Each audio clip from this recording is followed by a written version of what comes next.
శుక్లాంబరధరం విష్ణుం శశివర్ణం చతుర్భుజం ప్రసన్నవదనం ధ్యాయేత్ సర్వవిఘ్నోపశాంతయే అగజానన పద్మార్కం గజానన మహార్నిశం అనేకదంతం భక్తానాం ఏకదంతముపాస్మహే. ఓం గం గణపతయే నమః. ఓం శ్రీమాత్రే నమః. ఓం శ్రీ గురుభ్యో నమః.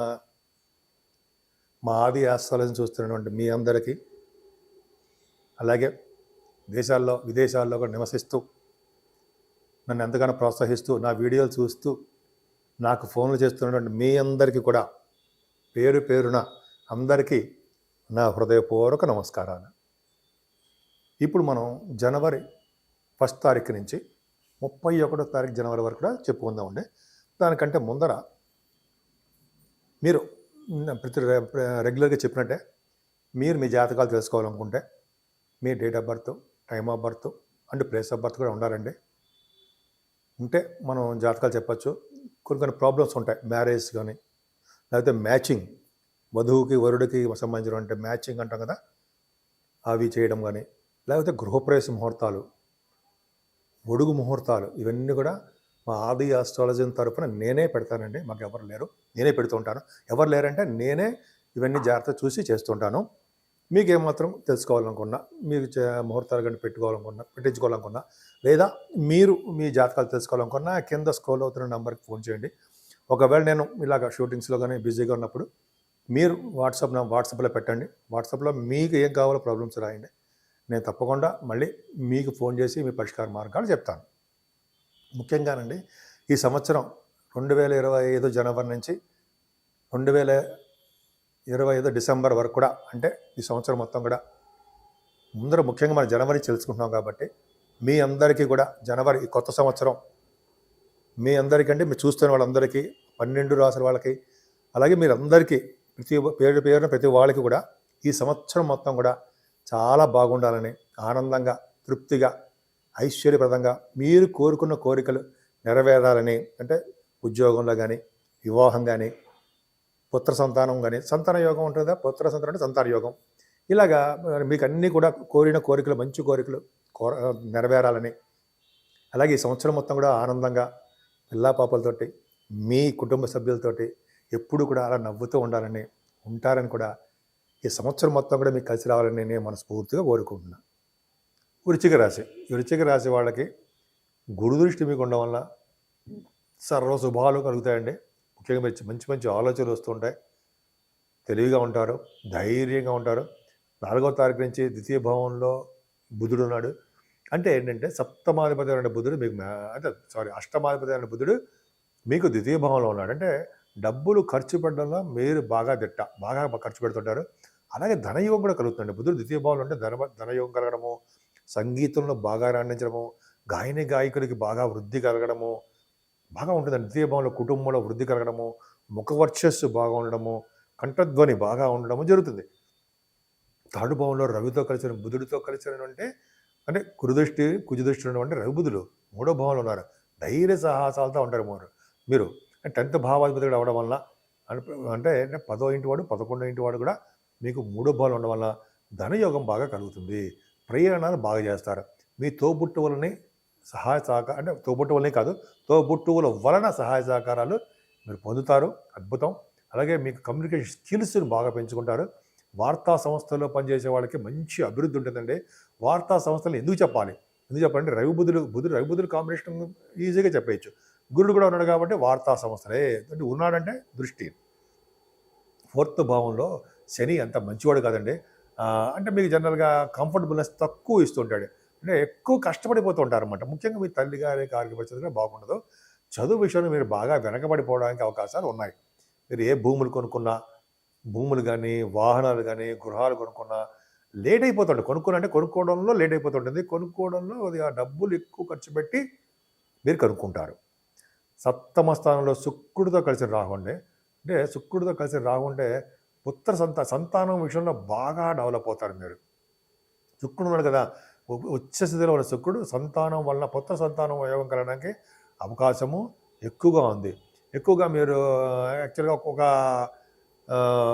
సంస్థకి హెడ్గా ఉండడానికి అవకాశాలు ఉంటాయన్నమాట. అంటే మీరు జనరల్గా సంస్థకి హెడ్ అంటే కొద్దిగా మీరు డామినేటింగ్ పొజిషన్ ఉండడానికి అవకాశం ఉంటుంది. శుక్రుడు డామినేటింగ్ అని అంటే మీరు ఆర్గనైజింగ్ కెపాసిటీస్ ఎక్కువ.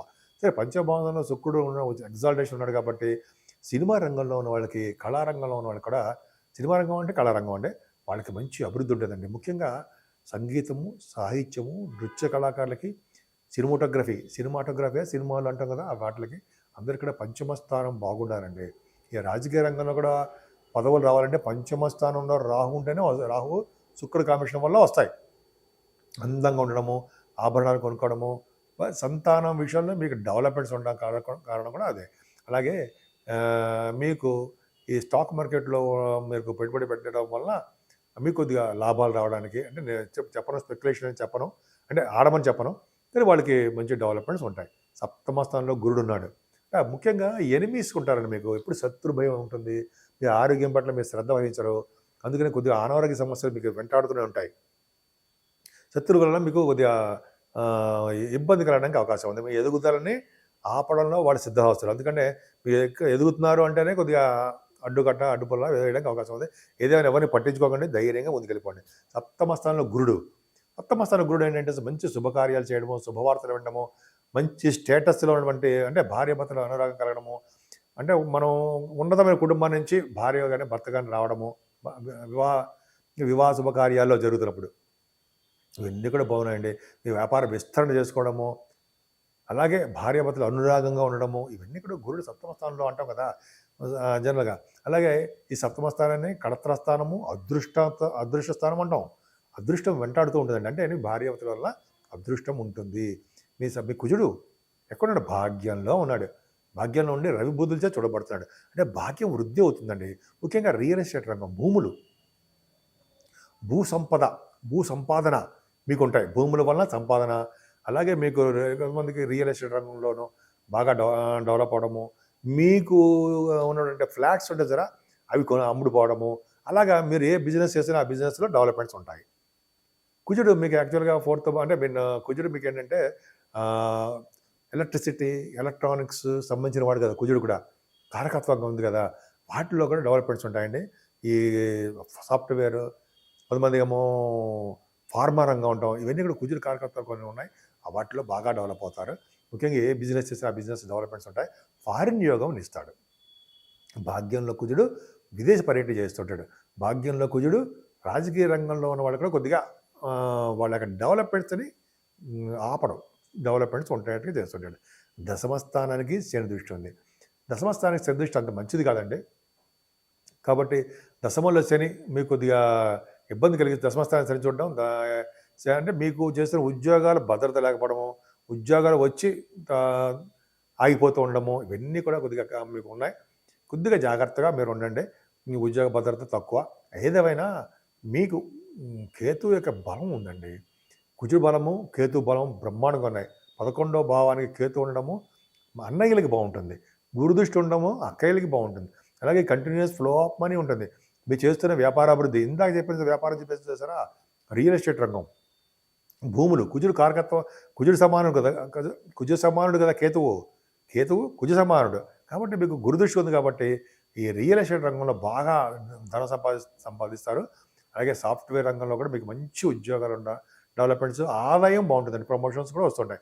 అందుకనే భాగ్యంలో కుజుడు, లాభంలో కేతువు ఎక్స్ట్రాడినరీ. అంటే మీకు రావాల్సిన సంపదలు మీకు వస్తూనే ఉంటాయి, అందులో సందేహం లేదు, బ్రహ్మాండంగా ఉంటుంది అండంలో, అంతే లేదండి.